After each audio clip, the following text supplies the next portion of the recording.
Future Warrior, The Mars Campaign. Chapter 13. Stalker awoke with a start, a voice breaking through the fog of his exhaustion. Specialist? Sorry to wake you, sir. Assault Commander sure would like to see you at the CP. Stalker shook his head to clear it. It was dark, and he was lying in a ditch with several other assault troops, all still in their suits, as still as death, as they slept. Reading his increased breathing and metabolic rate, the EEA suit powered up from standby mode, and the HUD flickered to life. It was 0415 HRS. Stalker looked at the man who had awakened him, a green-armored Philistin, the man's outline appearing black in the darkness. What's the sitrep? Front is all quiet. The 1st Mecha Corps has pushed the Reds back towards FOB Dingo, and other than some probing, there has been no major activity for the past 5 hours. Stalker tried to get up, but his muscles refused to give up the comfortable positions they had assumed, and he slumped back to the ground. Give me a hand, will you? With a yank, Stalker came to his feet. Everything ached. As he followed the Philistin to the CP, Stalker tried to work the kinks out of his muscles. He guessed he had been asleep for around 6 hours and felt wearier than ever. The last 36 hours had been the longest he had ever experienced. Entering the prefab CP building, Stalker saw a gathering of officers. Sure looked up and waved him over, giving him a firm handshake. It's good to see you, Stalker. Take a seat.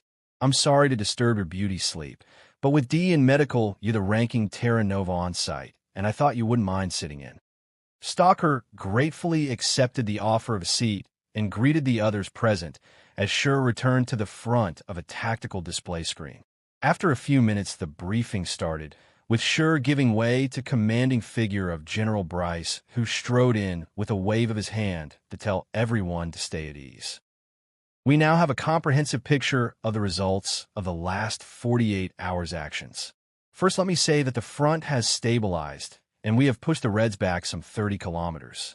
It is now clear that the Red Legion's objective was to take these bases, but it is still not clear why, as all it has done is to delay our planned timetable of operations. Orbital recon now suggests that of the attacking Red forces, some 4 corps in all, one is at around 30%, while the other 3 are at between 60 and 70% of their nominal strength. All Red forces also now appear to have switched to defensive operations. Stratcom and TACCOM have asked me to personally convey their gratitude on a magnificent defense to the divisions who held the line here until we could get our shit together and throw the Reds back. I want all of you to pass that message on to your troops for me. Now to the figures from Figures Command. Assault Commander, Sure, if you would. The general moved to one side, and Sure, holding a printout, came up before the group. Okay, for the UEA divisions for which we have figures currently available, of the 63rd Mechanized, which was ambushed by the Reds while on night exercises, we estimate virtually 100% losses, with most of the divisional support staff falling in the later defense. The 167th Infantry was below strength to begin with after fighting at Tharsis, and is now estimated at around 20%. The 11th and 16th Mechanized were cut to pieces during the final Red assault.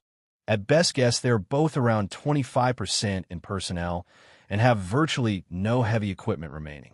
The 5th and 2nd Armored were also severely mauled, losing virtually all their tanks and are down to 10 and 15% manpower respectively. Figures for the 81st, 53rd, and 312th Infantry are not yet finalized, but they appear to be well below half strength.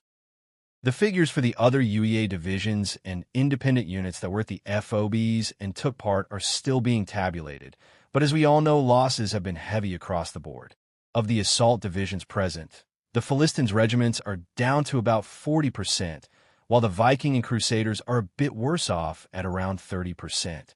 The Terra Nova, Excalibur, and Praetorian elements present paid a very heavy price.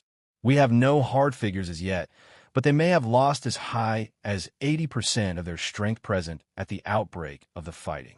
As Sure went to sit down, he looked visibly shaken by what he had just said. Someone called out, "Any news of the Blue Sabres?" Before Sure could answer, General Bryce spoke in a gruff voice. As yet, no survivors have been found. If that's all the questions, we will carry on. Brigadier Fournier, if you please. An infantry officer rose to his feet as sure Saturday gentlemen. First, let me say it is an honor to be here with you. You have done the UEDF proud this day, but in light of the losses your divisions have sustained, TACOM has deemed all of your units to be combat ineffective. The news sunk in slowly, and some began to protest, but Fournier waved the dissent down. You have done enough. Save your strength for another day. And there will be another day. This is not going to be the quick campaign we had hoped. Gather your men and equipment. All of your divisions will be relieved in the next 12 hours by fresh units. You have earned a long rest, and don't worry, all possible resources will be put into rebuilding your divisions. On that you have my word. After a few more details, such as shipping plans and new codes and procedures, the meeting broke up, and Stalker walked outside and into the first light of a new dawn. The pale light breaking over the now quiet battlefield. Stalker took in the sight. It seemed so peaceful and tranquil, as if nature was trying to shame man for the destruction he had brought upon himself the previous day. Stalker recalled one of his father's sayings, "No true warrior likes war." And this day he hated it. He hated Mars. He hated the Red Legion. And he hated the part of himself that brought him to this place, the part of him that brought him to war. The next few days passed in a blur of rear echelon bases and debriefings before rejoining with the Terra Nova, now relocated to FOB Diamond. FOB Diamond was close to Elysium, and despite being a long way from the front, it was a hive of activity. Every day brought new transports from the Terra Nova headquarters on Earth with replacements and equipment. Further replacements were also arriving from Terra Nova trainee centers established at other FOBs, where candidates from disbanded units were being screened and trained. Despite being given liberty from regular duties for a few weeks after the battles in Cydonia to recover from his wounds, Stalker quickly grew bored and joined his fellow Terra Nova in base duties, PT, and further honing of the newest Terra and Nova members' skills and familiarization with assault specification equipment. Stalker also spent some time in Elysium City, which had begun to return to some semblance of life. Although without the bulk of its original civilian inhabitants, it remained eerily quiet. Many of the empty houses in the city had been commandeered by the UEDF to garrison the immense numbers of troops and support personnel that poured into the spaceport. D was still recovering at a medical facility, and Stalker missed his friend. Seeing so many new faces was both reassuring and saddening at the same time. The stand of the assault divisions at Cydonia was the talk of Earth, and Stalker had heard there had been parades and ceremonies to honor the sacrifice they had made all over the planet. Yet Earth seemed so distant from Mars, and Stalker wondered if the people back on Earth would ever truly know the price paid by the men and women of the UEDF so far from home. A month had now passed since the Red Legion assault in Cydonia. The news on the Infonet was that the initial Red forces that had been pushed back had been further reinforced before digging in deep to try to hold the territory they had gained. What had followed was a bloody stalemate and siege, with the UEDF launching several assaults, which took precious little ground and suffered heavy losses. The Reds, it seemed, were determined to die in place and take as many of their enemy with them as they could. Stalker had seen the battle and loss reports coming over the preceding weeks as divisions full of precious men and machines were ground down, and something even more precious, time, was lost. Stalker could understand the need not to have such a large enemy force in the rear when they finally assaulted Hellas, but he couldn't slip the feeling that the commanders at Stratcom and TACCOM were missing something. The Reds' move made no tactical sense. They had let the bulk of their heavy forces be encircled and cut off far from supply. Only some of the mecha forces managing to slip away before an impenetrable UEDF cordon was thrown around Cydonia. These thoughts played on Stalker's mind as he jogged around the base for the 50th time that week. It always marveled him how well his body recovered from the trials he put it through. His sprained ankle had healed well, and he could now put his full weight on it without fear. His other wounds had been relatively minor: 2 cracked ribs, a small internal hemorrhage, a few cuts, abrasions, bruises, and torn muscles. God, he was approaching 30 now. Not terribly old for an assault trooper, but how much longer could he do this before he was either killed, worn out, or retired to a training role? This could be my last campaign, Stalker thought. He couldn't imagine life without his brothers in the Terra Nova, and sisters, he reminded himself. There were females in the assault divisions, mainly in the 8th, 9th, and 10th regiments in transport, logistics, and training, although some of the best Terra Nova Strider pilots and scout snipers were women. Stalker loved the military life. Together, they lived life fast and to the full. They shared everything, the danger, the excitement, and the tears. It was all he had ever really known or wanted. Stalker had just returned from another jog around Diamond's perimeter when he saw a man waiting by the door of his HAB. This looks ominous. Did I shoot someone I wasn't supposed to in Cydonia? The man had an air of confidence and wore an infantry captain's uniform. Motioning the man inside, Stalker removed a filtration unit from his mouth, a clever little device that removed dust and contaminants from the dusty Martian air. Stalker spat some phlegm on the ground and followed the officer inside the cooled interior. "How can I help you, Captain?" The man handed him a piece of paper, "Orders for you, Specialist," and without another word turned and left. Looking at the piece of paper, Stalker saw it was an order to be at landing pad Zulu 12 at 1600 in full combat load. Well, hot damn, he thought, something's going on. At the bottom, there was also a handwritten note to see Assault Commander McNarn, the CEO of the 5th Terra Nova, at 1,400 hours. At precisely 1,400 hours, Stalker entered the 5th Terra Nova's CP and presented himself to McNarn. McNarn had the look of a true veteran. He was a tall man, with several obvious scars on his face, and eyes that seemed to know and see everything. He wasn't alone. There were about a dozen other Terra Nova soldiers with him. Stalker recognized some of them. The assault commander was at a digital terrain display table, and he waved Stalker over. What followed was an hour-long briefing on the current ground situation in Cydonia, the current unit dispositions, and the recent action reports. Now, the reason all of you are here is that the Terra Nova is going back in a fight. We are still well below half strength, but it has been decided that each one of you is to lead a 4-man recon team into enemy territory. There were no comments from the assembled men. They were all veterans of dozens of such operations, and they all knew they had been brought there for a reason. All of you here have extensive recon skills and have been recently promoted. You have also been recommended by your previous unit commanders for this assignment. Your teams will consist of a scout sniper team with 2 other men in support, but remember, you will be going quiet, so avoid going loud at all costs. Each team will get specific information about your recon targets en route. You will be a key part of a new offensive being planned and will be coordinating with deep strike teams from the Immortals. The Immortals thought Stalker, that brought a few smiles around the room. The Immortals were well-liked and respected by everyone in the UEDF, and especially within the 10. Being in battle and seeing their dark gray armored forms at your side and hearing their rallying calls of immortality was always reassuring. You knew that you could count on them to hold the line or die at your side trying. Their divisional motto was proudly emblazoned across the chest of their EEA suits in Latin and read, "One lives, we all live." Like all of the 10, they would fight Earth's enemies no matter where they were until either the enemy or they were dead. As the briefing finished, Stalker exchanged a few words with familiar faces and shook hands with those he didn't know. How many of these men will be alive in 48 hours, Stalker wondered, feeling a shiver run down his spine. 2 hours later, Stalker was at Pad Zulu and met his team, who were already waiting for him. There were a pair of scout snipers called Link and Trojan, and 2 other men in standard assault gear who went by the names of Zed and Chronic. All were bristling with weaponry and equipment and had filled the waiting LTT with anything they could beg, borrow, or steal.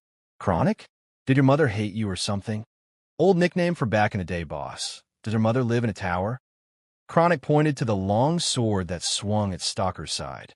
Stalker grinned behind his helmet. He liked them immediately. Over the following hours of flight time, the team got to know each other and reviewed tactical data and reports downloaded on the LTT secure link. By connecting their EEA suits to the LTT, they could all view the information on their HUDs and discuss it at the same time, making preparation much easier. On the way to Cydonia, at another FOB, they received their mission details. They would insert on dusk and carry out a nighttime march. Their mission was to recon their assigned sector, gathering any intel about enemy strength and movement possible. They would then hold up during the day, and the following night move to within visual range of a suspected active enemy artillery firebase. They would then laser designate the air defenses for a cruise missile strike before guiding in an immortal strike force, which would neutralize the base and seize and secure the area. It seemed simple enough, but all operations looked easy on paper or from the safety and comfort of an air-conditioned HQ.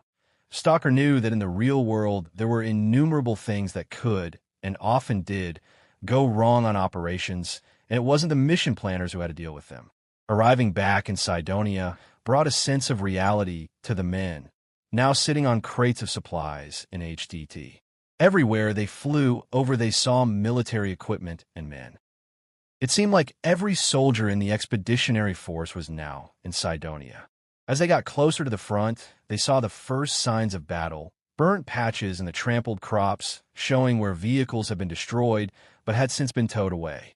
They also began seeing fortifications and shell holes from artillery fire, and there was smoke on the horizon.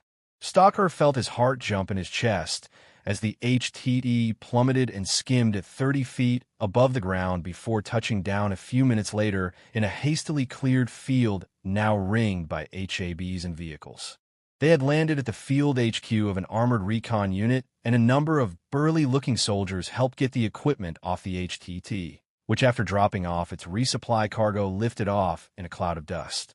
The CEO of the recon unit informed Stalker that their insertion transport would be arriving after dark to limit the chance of giving the game away to the Reds. The following hours were spent checking and rechecking equipment, finalizing loadouts for the mission, as well as coating their suits in Cydonia camouflage mix. Stalker looked at his equipment spread out before him.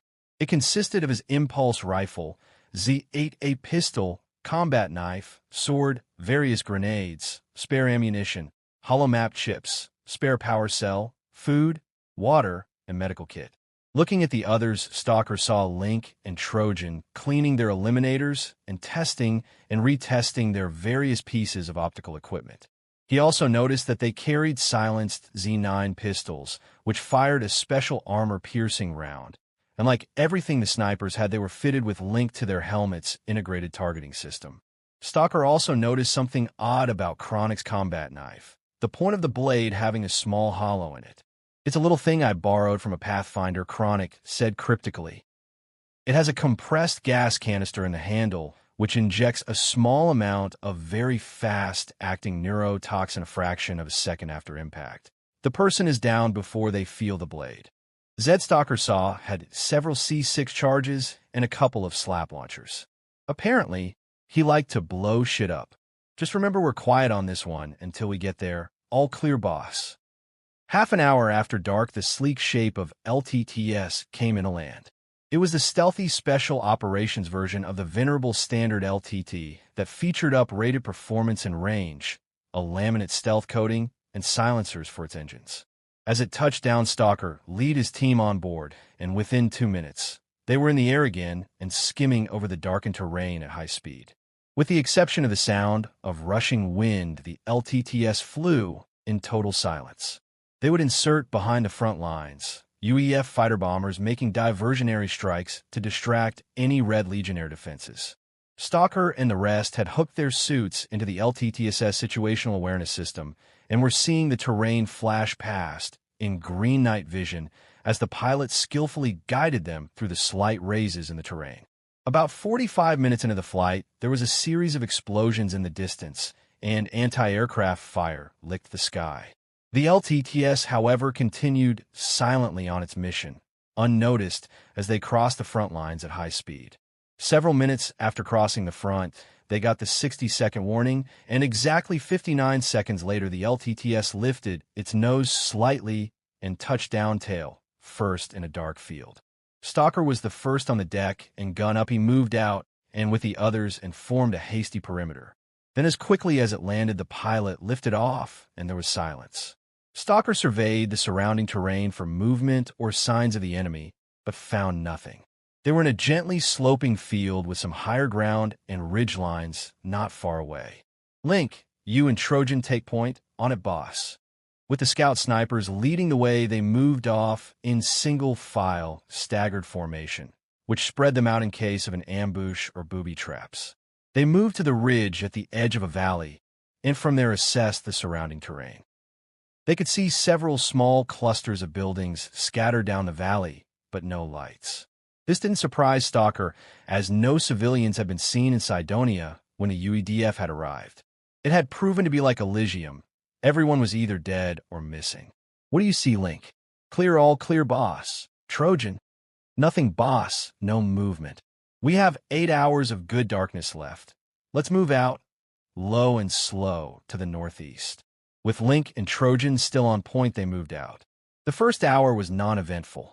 There seemed to be no sign of the Reds. But then they had to stop several times and take cover when they spotted distant aircraft moving between the valleys. As they crested another ridgeline, Link's voice buzzed in their ears. Movement front, everyone dropping to the ground. What you got, Link? I've got a convoy of vehicles moving blacked out in the valley. Say 20 vehicles. Roger. Zed, how's our back? Clear, all clear. No movement. Stalker and the others crawled up to the crest and peered over into the valley. In the greenish night vision world, they saw a column of armored vehicles moving down a well-worn track at the valley's base, the vehicles being highlighted on Stalker's HUD by the suit's threat detection system. As he watched, Stalker began to record his vision by activating an arm-mounted control. He had barely touched the control when there was a sudden ground-shaking thump close by. They all snapped around, and Stalker was shocked to see the large bulk of a Strider standing over them. It took Stalker a second to register what had happened and what he was seeing. The question he then wondered was why they weren't dead. The Strider looked like no Strider he had ever seen. It seemed to crouch and ooze menace. The squat machine had a small rotating radar panel on top of it. The strangest thing that drew Stalker's attention, however, was the arms. They carried no weapons. Instead, each arm ended in massive steel claws that glinted in the dim light, while one shoulder mounted a short, stubby-looking plasma weapon that looked like stunted antenna in the gloom. It looked like something from a horror movie. All it needed was to be dripping blood, and it could have come from hell itself. As it stood over them, totally motionless with the exception of the radars, spinning, no one moved or even breathed. After a moment, the Strider pivoted slightly with a whir of gyros, and then surprisingly quietly boosted off high into the inky black sky as it followed the progress of the convoy. Stalker let his breath out. Boss, this is Link. You guys okay? Keep low, there's another one moving along the opposite ridge. We're fine, Link. Speak for yourself, boss, chimed in Zed. I just sold my suit. Did you see that thing? Stalker grinned. Everyone sit tight. We'll give it 10 before moving. Several hours later, they had cleared the rolling valleys without further incident, but they were seeing significantly more signs of the enemy. There was distant air movement at all points of the compass, and several clicks away, Stalker could see the flash of a battery of heavy guns. Unfortunately, they were not the ones they were after, so Stalker decided to risk a burst transmission with its approximate location to TACCOM. The signal seemed to attract no attention from any Red forces nearby, and they quickly moved on. Stalker looked to the horizon. It was still dark, but within a few hours it would be getting light. They had to find cover. There were a few abandoned settlements nearby, but they would be very risky in daylight and would be a magnet for enemy patrols. Instead, they headed at best possible speed for the mountainous high ground that was rising up before them, the jagged peaks looking like broken teeth against the sky. As they began to reach the foothills, the sky was brightening, and they had left the crops behind, the terrain again resembling the rest of Mars, a red, rocky, forbidding place. They moved quietly and quickly, and as the reddish sun came over the horizon, they were well into the rocky foothills. Stalker called a halt in the bottom of a rocky crevasse. Link, Trojan, set up an OP and take first watch. Wake me in 5 hours. Roger, all received, boss. With that, Stalker, Zed and Chronic settled in to get some rest. 5 hours later, Stalker did his uneventful watch, then woke Zed and Chronic. An hour later, Stalker was dozing in the shade of a rock ledge when he heard a noise that burnt through his drowsiness. With a shudder and instinctively reaching for his sidearm, Stalker snapped awake to see the skull helmet of Zed and a hand shaking him awake. "Boss, wake up. Danger close." Stalker saw Link and Trojan were already moving towards the OP, and he scrambled after them up a loose, gravelly slope. The OP had been chosen by the scout snipers and had a commanding view of all the nearby terrain. It was a shallow scrape beneath some boulders that looked back down the direction they had come, the rear of the boulders also having a clear view further up the mountainside. Stalker crawled into the scrape and looked down the rocky path they had come up the previous night. He didn't see anything straight away, but then he picked out movement amongst the rocks further down the slope. Men in red moving in staggered formation. They were moving slowly, cautiously, from cover to cover, but didn't appear to know that they had been sighted. An LTT dropped them off about 10 minutes ago. They have been moving up ever since. "I don't think they know we're here, boss." Stalker lets Link's words sink for a moment before replying. "It's a recon team. They're good too, never exposing the whole squad to any potential fire at the same time. Some of the other insertion teams must have been discovered. They know we're in the area. Engage or evade, boss." Stalker looked over at Link, then at Trojan, both of whom were watching the enemy intently from behind their rifles. "Evade. Engage only if our cover is blown. They're going to pass close. Yeah, I see it, Link, displace." With the scout snipers covering them, Stalker and the others displaced and moved further up the slope and to the left using hand signals to coordinate their movements. Stalker slid down a loose, rocky slope, almost falling over Zed and Chronic at the bottom. Link and Trojan followed, and they moved as a unit into an immense, towering rocky gorge. The gorge had been rent in the mountain many millennia ago by massive earthquakes from a nearby meteor impact that had shattered the very structure of the mountain. The impact of incalculable power left the higher slopes jagged and torn, the fractured lower regions having long since been filled by the incessant movement of the red sands. Stalker covered his men as they moved past him at a jog. Each nodded at him as they passed. Stalker never felt prouder than he did now, leading the best warriors in the galaxy in battle, his men. He had only been with them for a matter of days, and yet he knew each of them would fight at his side and follow his orders unfalteringly, even if it led to their deaths. Surely this was what it meant to be alive, Stalker thought, in the wilds, a bitter enemy on your doorstep, and only your own skill and bravery between life and death. As Link, last to move in the formation, moved past, he tapped Stalker on the shoulder, and, after counting to 20, Stalker followed him at a jog. After moving into good cover, they paused and set up a new OP. Laying just below Link, Stalker connected a retractable plug on his arm, the same one used to connect to the situational awareness system on transports, to a socket on Link's armored boot. All EEA suits, both standard and Scout Sniper issue, were equipped with sockets in several locations for sharing recorded vision, or as in this case, seeing what someone else was seeing. Stalker now had a display pop up on his HUD of what Link's much keener sniper vision was seeing. "What's the range?" "About 750, replied Link. Stalker could see several reds standing roughly where they had displaced from. They were examining something. "You sure we didn't leave anything behind?" "Only footprints, and those should have been obscured by the wind by now."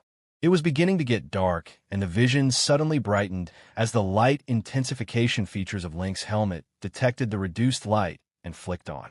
Light intensification differed from night vision in that it used the existing light and enhanced the image, whereas NV required no light to operate, the chemicals used to see in the darkness giving it the distinctive green hue. "What are you looking at?" Stalker said to no one in particular. As if hearing him, one of the reds turned to face directly towards them, revealing a face covered by a wrapping of red cloth, only the eyes showing. The man gestured in their direction, and Stalker thought for a minute that he must have seen something, but quickly dismissed it when he remembered that the man was the better part of a kilometer away. "What you thinking, Link?" "Looks like they're looking for an OP location. Just like we were. These jokers aren't on patrol. They're looking to hang about for a bit." "Yeah, it looks that way. We've been jamming their search radars. They probably want some eyes on the high ground to report on any attacks we make. Makes sense, boss. One of them has a communications pack. Watching Stalker saw one of them with a large weighty backpack with folded dual aerials. We will keep an eye on them for another hour and then move on. We have lots of ground to cover tonight, if we are to be in position by morning. The next hour passed slowly, and as the light faded, the wind picked up, sending dust swirling around in clouds, forming little piles against the prone bodies of the Terra Nova men. After an hour, certain that the Reds weren't tracking them, they moved out. Their objective should be visible once they reached the opposite side of the mountain range. By Stalker's estimation, that would take them most of the night, including detouring a little further to give as wide a space as possible to the Reds they had observed. Stalker put Chronic on point, giving Link a break. Despite the man's obvious experience and professionalism as a scout sniper, Stalker knew that being on the edge constantly would tax even the best soldier. Link had looked slightly confused when Stalker told him to help Trojan out at the rear, but a slap on the shoulder and telling him to take a break seemed to satisfy him. As team leader, it was Stalker's job to keep them in the best shape possible. Being a leader was more than simply giving orders. It was about knowing the men, their limits, their problems, habits, and building trust and respect. Stalker knew from experience that men that saw you cared about them and whose trust you had earned would follow you into the gates of hell itself. After several hours of uneventful hiking, Stalker was beginning to feel chaffed in his suit despite its air circulation system, and was very thankful to see the glow of heat signatures on the distant plain. This side of the mountain range was not as high as the other side, as the range marking the border of a plateau. As often happens when finally reaching a destination after a long journey, everyone's alert levels lowered ever so slightly and began to ease off. Elite fighting men like the Terra Nova trained to reduce this effect, as it was often at times like these that chance and fate took a hand. But after so long and grueling a day, even the Terra Nova men had let their guard slip. Chronic in the lead rounded a corner around a rocky outcrop, cheerful about the prospect of finally being able to walk downhill, and came face to face with an equally startled Red Legion soldier. It was in moments of shock and panic that the training and experience of the elite soldiers of the 10 showed. The Red almost fell over backwards in shock, and then in panic began fumbling for his slung weapon, completely forgetting to call for help or raise the alarm. Chronic responded faster. Rather than using his rifle, he dropped it, the Red instinctively looking at the weapon as it fell and landed with a gentle thud on Chronic's boot. As he looked down, still fumbling for his own rifle, an IW-30, Chronic drew his knife and lunging drove it into the man's throat. The Red dropped, dead before he realized what had happened, as the deadly poison destroyed his neurological system. Chronic grabbed his body as it fell, but the man's rifle slipped from his shoulder and went clattering to the ground, sounding enormously loud in the still of the early morning. Contact! Contact! Stalker, still not around the bend, reacted to Chronic's words and the noise and froze, scanning all around with double scrutiny, every sense, both natural and electronic, straining for a sign of an ambush. Tango down, clear front. Ambush, negative, sentry. Everyone front and center on Chronic's location, move. Stalker came round the corner and saw the dead Red, knowing at once what had happened. Damn, I'm sorry, boss. I'm better than that. It's okay. Could have happened to any one of us. Stalker felt he could feel the man's hurt pride and made a mental note to speak to him later. Mistakes and the unexpected happened. It was just part of war. As the others arrived close on Stalker's heels, they could hear voices in the distance. Link, Trojan, cover now. The scout snipers moved around the bend, their long rifles leading the way. You two on me. Zed and Chronic quickly formed up behind Stalker in classic space pattern, both visibly tense. Link's voice crackled. Got 5 tangos, 3 sleeping and 2 walking this way. Weapons are slung. Looks like they're looking for a friend. Stalker looked at the crumpled form at his feet. Well, that's not good for them. Can you take them quietly? Roger. You're clear up to here. It was Trojan's voice, and that wasn't something Stalker had heard often. Stalker had noticed since deploying that Trojan was a man of few words, and even fewer once in the field. With a wave, Stalker moved up the others following at a distance. They found Link and Trojan in a depression behind a pile of rubble that gave them good cover. The chatting voices were getting closer. As Stalker and the others arrived, and crouched down, Link brought one finger up to the front of his helmet, the universal symbol for quiet, and then he and Trojan lay their rifles down and drew their pistols. The Z9s were fractionally longer than the standard assault issue Z8A sidearm, and lacked the former's ruggedness, not being designed for hand-to-hand combat like the Z8A. As the voices got still closer, Trojan and Link crouched, and then in one smooth movement both rose and calmly fired 4 muffled shots each, moving forward as they did. Stalker rose to the top of the rubble and brought his impulse rifle bear to provide supporting fire if needed. Next to him, Chronic did the same, while Zed covered the rear. As he watched, Stalker saw Link and Trojan casually walk past 2 crumpled forms in the dust, putting 1 bullet into the head of each as they did. The other 3 Reds were about 30 meters away on sleeping mats near a rock ledge that provided some shelter from the wind. One of them stirred as the 2 scout snipers approached, pistols raised. The man rubbed his eyes, and then while still blinking was knocked back flat by 2 more muffled shots, a slight cry escaping his lips. This stirred the remaining 2, who jumped up in surprise, scrambling for their weapons, but it was pure slaughter. They never stood a chance as their 2 assailants mercilessly cut them down with well-aimed shots before administering a coup de grace to the heads of the fallen men. Stalker had to admire the 2 scout snipers' efficiency and confidence. They were real pros, never hesitating or faltering. Tangos down, only 6 beds, clear, all received, moving up. Knowing that they meant more to the snipers than any woman ever could, Stalker grabbed both their rifles and reunited them with their grateful owners. Great work, both just nodded, almost seeming to be shy of the high praise that these simple words carried. Chronic broke the spell. Remind me never to piss you guys off. Trojan gave him a pistol symbol with his hand. Then without another word they moved out. From first contact to departure, only minutes had passed. They moved quickly now, caution beginning to be traded for speed as they picked out a slight glow on the horizon. Stalker checked his holo map as he moved. They had to approach close enough to precision guide cruise missiles and the Immortals strike team to the target. The terrain was becoming easier now as they reached the foothills of the reverse slope, the ground more open and less rocky. It also left the more exposed, Stalker thought. He had just grown comfortable to having some good cover to work with. With his night vision, Stalker could pick out some of the details of the enemy firebase, including the shapes of possible heavy, self-propelled artillery. Stalker saw ahead that there was a slight rise, a dune, in the terrain, and that once they descended lower it would hide them from observation and might be close enough to laser designate their targets. They paused at a massive boulder that had at some distant time rolled down the slope. It was the last bit of hard cover, and after they passed it they were in the open. Bunching up behind its bulk, Link and Trojan each peered around at different ends and looked for signs of the enemy. Stalker guessed they were now within a few kilometers of the enemy base. Clear left, clear right.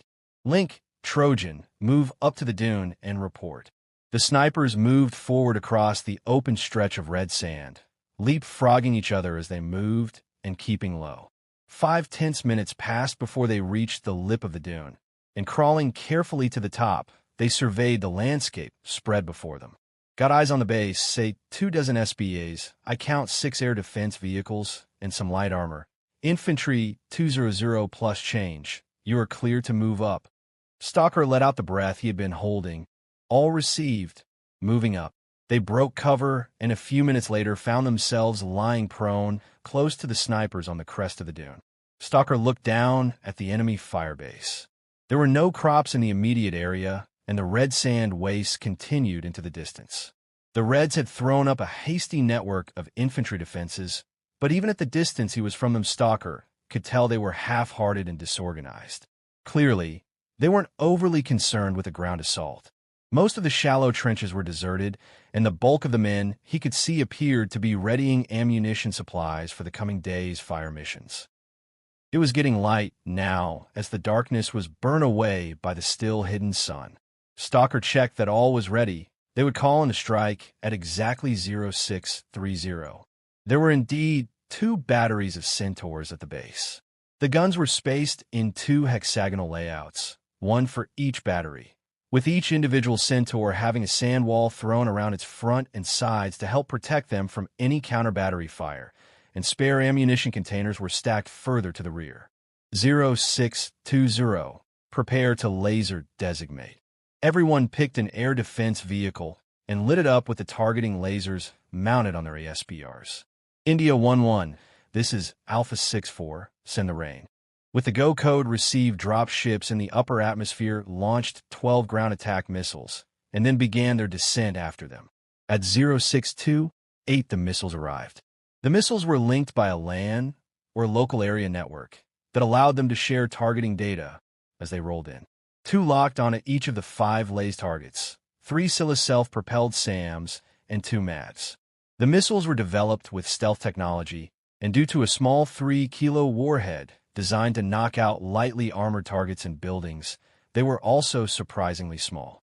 All 5 targets were struck by 2 missiles each and shattered beyond use in an instant. The remaining 2 missiles devoid of guidance locked onto the signal of the base's air defense unit's long-range search radar and knocked it out of commission, meaning that the remaining Scylla SP-SAM lost its long-range eyes. The strike completed the scout snipers with their more advanced command-level laser designating systems, switched to lighting up the best landing zones for the assault pods, the center of each 12-gun battery. Stalker took stock of the damage inflicted, quickly identifying the remaining undamaged Scylla as the biggest threat to the incoming assault troops. Zed, Chronic, get that last Scylla. In response, each ready to slap launcher and sighted on the remaining air defense vehicle, now surrounded by scurrying men. Stalker sighted his rifle on what looked like the battery commander's HAB shelter. 0629, India 1-1, this is Alpha 6-4, green light, say again, green light, Alpha 6-4 is going loud. High above, 12 orbital assault pods were released and began their descent. 6 pods would come down on each of the sniper's beam locations, guided by their smart targeting computers.